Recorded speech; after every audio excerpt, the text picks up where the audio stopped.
Our mind is a tremendous gift where it remembers vividly every experience and every information that comes our way.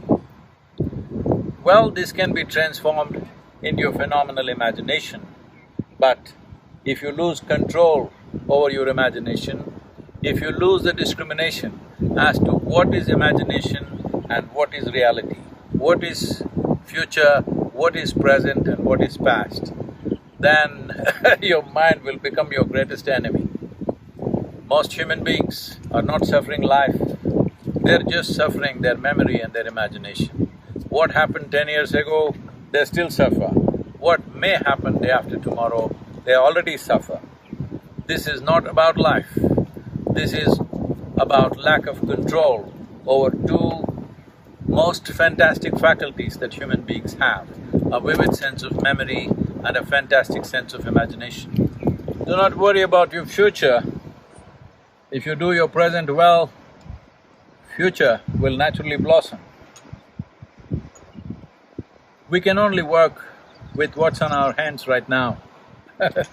You cannot work with what's on your mind. You can plan for what's on your mind, but you cannot do anything about it. You can only act in the present moment. You can only handle what is there right now. Those of you who too engrossed in your own thoughts and emotions, constantly being maybe on social media or something, I think you must get rid of your phone and take a walk in the forest.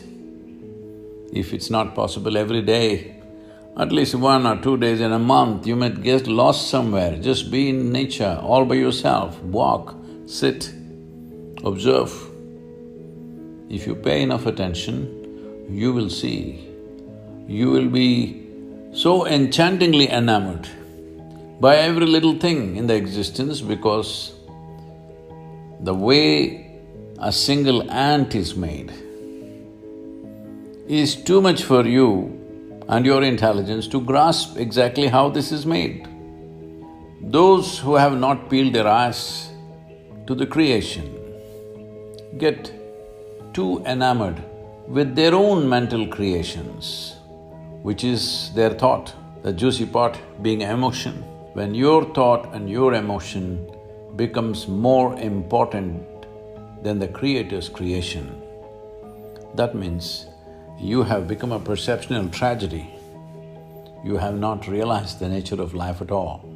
We know many things, we can do many things, but we do not know anything in its entirety.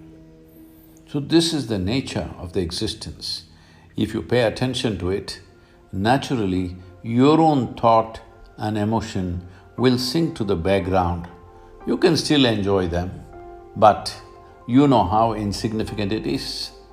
So it's very important that if you want to experience the multifarious dimensions of life, you have to be non-serious.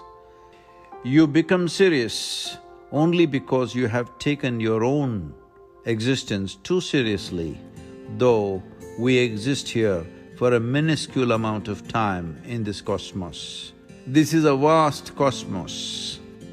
The very planetary system, the solar system in which we exist is a speck. In that, planet Earth is a micro speck.